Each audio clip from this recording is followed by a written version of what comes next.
Hello, everybody. Yes, indeed. Yes, indeed. Yes, indeed. Hello, everybody. Yes, indeed.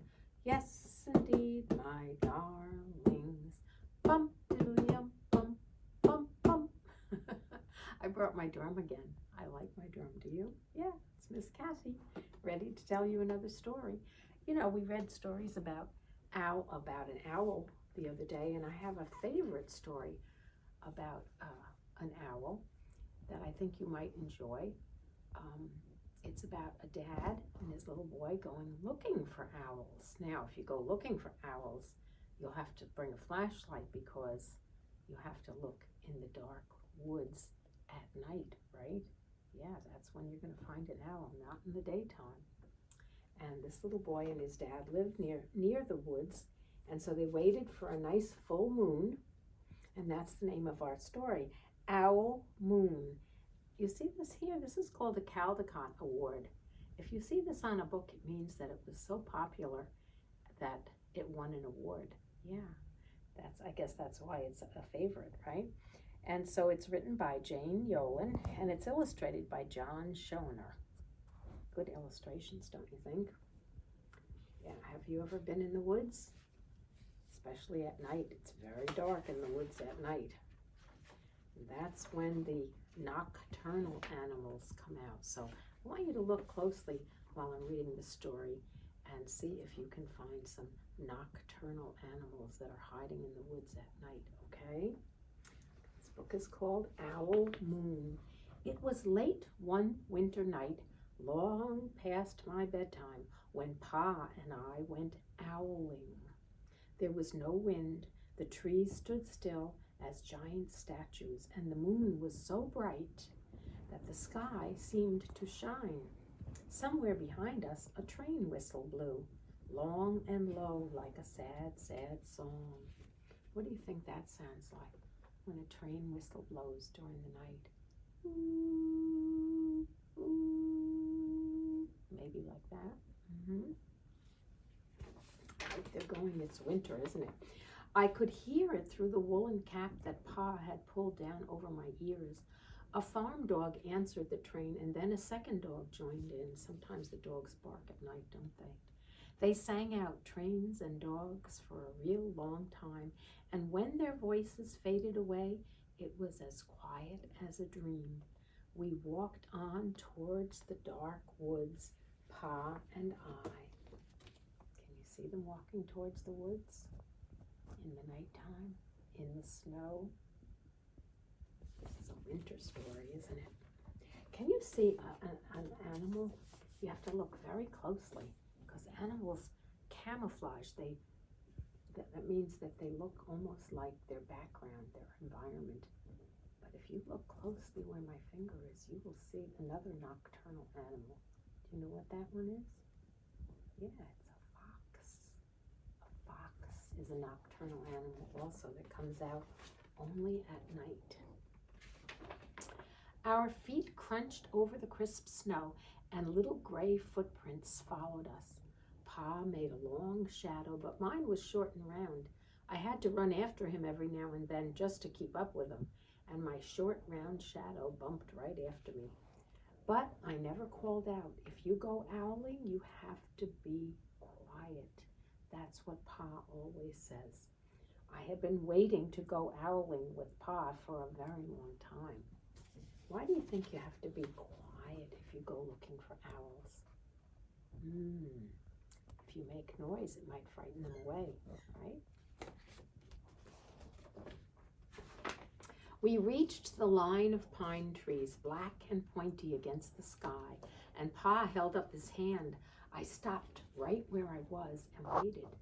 He looked up as if searching the stars, as if reading a map. The moon made his face look like a silver mask. Then he called out, "Woo, woo, woo." The sound of a great horned owl. Woo, woo, woo. The owl would hear them. Again he called out, and then again and again, and after each call, It was silent, and for a moment we both listened, but there was no answer. Pa shrugged and I shrugged, but I was not disappointed. My brothers all said that sometimes there is an owl and sometimes there isn't. But if you look closely in that tree hole, can you see another nocturnal animal? Yes, there's a raccoon inside that tree. That's another animal that comes out only in the night.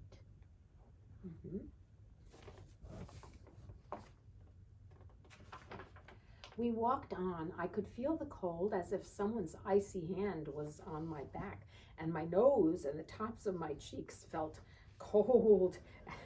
But I never said a word. If you go owling, you have to be quiet and make your own heat.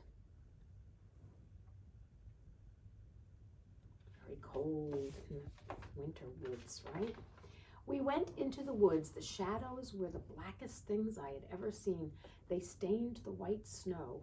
I didn't ask what kinds of things were behind those black trees in the middle of the night. When you go owling, you have to be brave. Yes, it's very dark in the middle of the night in the woods, right? Do you think they're going to find an owl? Let's see. Then we came to a clearing in the dark woods. The moon was high above us. It seemed to fit exactly over the center of that clearing. And the snow on the ground was whiter than the milk in my cereal bowl.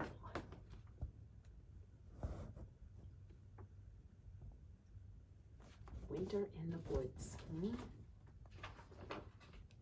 I sighed, and Pa held up his hand at the sound. I put my mittens over the scarf of my mouth and I listened hard. Then Pa called again, hoo, hoo, hoo. I listened and I looked so hard that my ears hurt and my eyes got cloudy with the cold. Pa raised his face to call out again, but before he could open his mouth, an echo came threading its way through the trees. Hoo, hoo, hoo, hoo. What do you think it was? I think so too. An owl. Pa almost smiled. Then he called back, hoo, hoo, hoo, just as if the owl and he were talking about supper or about the woods or about the moon or the cold. I took my mitten off the scarf of my mouth and I almost smiled. They must be getting closer and closer, don't you think? Yeah, let's see what happens next. Do you think they're going to see that owl? The owl's call came closer from high up in the trees on the edge of the meadow. Nothing else in the meadow moved. All of a sudden, an owl's shadow, part of the big tree shadow, lifted off and flew right over us. We watched silently with heat in our mouths, the heat of those words that we had not spoken, and the shadow hooted again. Can you see that shadow up in the trees that lifted off of the branches? It's kind of camouflaged. That means it blends in with the woods. But it was the owl, right? What's going to happen next? Pa turned on his big flashlight and caught the owl just as it was landing on a branch.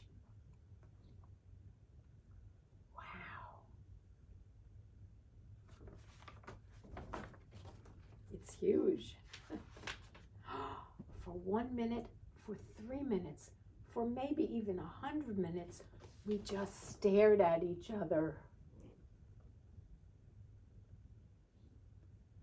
Yeah, guess the owl is wondering what they're doing there, right?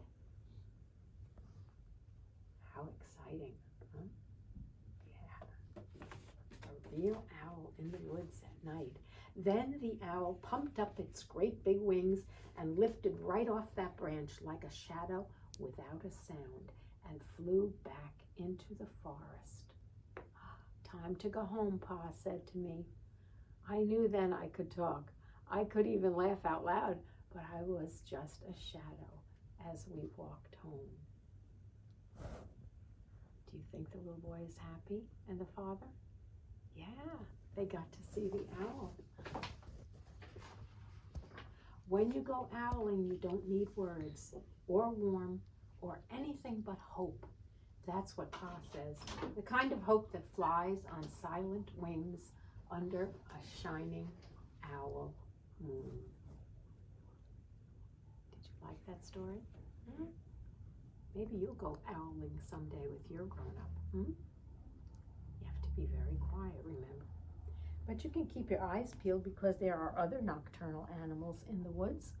Do you remember what some of the other nocturnal animals were that we saw in the woods? Kind of camouflaged. One was a little fox. Remember the fox? And one was, do you remember the other one that was inside the tree hole? Yeah, a raccoon, right? Two more nocturnal animals, right, that we saw. Well, I hope you enjoyed my stories about owls. And now it's time to go, so I'm going to sing, the more we get together, together, together, the more we get together, the happier we'll be. 'Cause my friends are your friends and your friends are my friends.